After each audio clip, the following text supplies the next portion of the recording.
রাগ কিভাবে নিয়ন্ত্রণ করবেন, কন্ট্রোল করার রসুল শেখানো পদ্ধতিগুলো কি? নাম্বার, খুব সংক্ষেপে বলছি।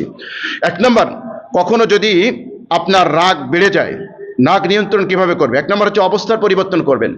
দাঁড়ানো আছেন, বসে যাবেন। যদি বসা অবস্থায় রাগ না কমে, তাহলে আপনি শুয়ে পড়বেন। ইনশাআল্লাহ এটা আপনার রাগ দমন হবে। আবু দাউদ শরীফের হাদিসের মধ্যে এসেছে, রাসূল সাল্লাল্লাহু আলাইহি ওয়াসাল্লাম বলেছেন, ইযা গাদিবা আহাদুকুম ওয়া হুয়া কাইমুন, তোমাদের কেউ যদি রাগান্বিত হয় দাঁড়ানো অবস্থায়, কিন্তু রাগ কখনোই নিয়ন্ত্রণ করতে পারছে না, তাহলে ফালইয়াজলিস, সে যেন বসে যায়। ফাইন যাহাবা আনহুল গাদাব, যদি রাগ চলে যায় ভালো কথা, ওয়া ইল্লা ফালইয়াস্তাজি, নতুবা সে যেন শুয়ে পড়ে। তাহলে 1 নম্বর হচ্ছে আপনি রাগান্বিত হলে অবস্থা পরিবর্তন করবেন, চেঞ্জ করবেন। বাসায় আছেন, একেবারে শুরু হয়ে গেছে, বাসায় ঢুকছেন আর ওইখানে শুরু হয়ে গিয়েছে ঝগড়া ফাসাদ, খ্যাট খ্যাট আওয়াজ, যা দরকার সব শুরু হয়েছে। আপনি চাচ্ছেন নিজেকে নিয়ন্ত্রণ করতে, কিন্তু কোনোভাবে থামছেন, আপনি ওই রুম থেকে আরেক রুমে চলে যান, অবস্থার পরিবর্তন করেন। এটা হলো 1 নাম্বার। 2 নাম্বার, ওযু করবেন। রাসূল সাল্লাল্লাহু আলাইহি ওয়াসাল্লাম বলেছেন, সুনানে আবু দাউদের হাদিস, এটিও 4784 নম্বর হাদিস, নবীজি বলেছেন, ইন্নাল গাদাব মিনাশ শাইতান, এর রাগ এটা শয়তানের প্রভাবে হয়। মানুষ যখন রাগান্বিত হয়, শয়তান তখন এসে খোঁচা মারে, আরো বেশি যাতে রাগান্বিত হয়। ওয়া ইন্নাশ শাইতানা খুলিকা মিনান নার, আর শয়তান সৃষ্ট হয়েছে আগুন থেকে। ওয়া ইন্নামা তুতফাউন নার বিল মা, আগুন নির্বাপিত হয় কিসের দ্বারা? পানি দ্বারা। এজন্য নবীজি বললেন, ফাইদা গাদিবা আহাদুকুম ফালইয়াতাওয়াদ্দা, তোমাদের কেউ যদি প্রচন্ড রাগান্বিত হয়েছে, কোনোভাবে রাগ নিয়ন্ত্রণ আনতে পারছে না, সেজন্য ওযু করে। তাহলে রাগ নিয়ন্ত্রণের 2 নম্বর ওয়ে হচ্ছে কি করা?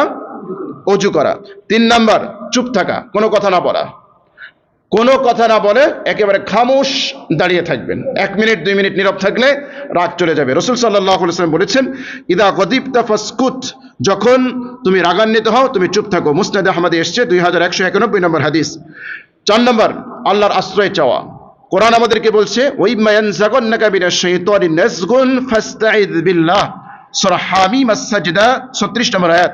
আল্লাহ বলছেন, হাবিব, শয়তানের পক্ষ থেকে যদি কোনো কুমন্ত্রণা আপনি অনুভব করেন, তাহলে আপনি ইস্তাইজ বিল্লাহ, আপনি আল্লাহর সাহায্য চাইবেন। কি বলবেন? আউযু বিল্লাহি মিনাশ, বলেন সবাই, কি বলবেন? আউযু বিল্লাহি মিনাশ শাইতানির রাজীম, এটা বলবেন। রাগান্বিত হয়েছেন, মুখ থেকে বের হতে দিবে না শয়তান, মুখ চেপে ধরবে, কষ্টেপ লাগাই দিবে, কিন্তু বলে ফেলবেন আউযু বিল্লাহি মিনাশ শাইতানির রাজীম। একবার যদি রাগান্বিত অবস্থায় আউযু বিল্লাহি মিনাশ শাইতানির রাজীম বলতে পারেন, আপনি সাকসেস, আপনি সফল হবেন ইনশাআল্লাহ। রাসূলের, আল্লাহর কথা এটা মিথ্যা হতে পারে না।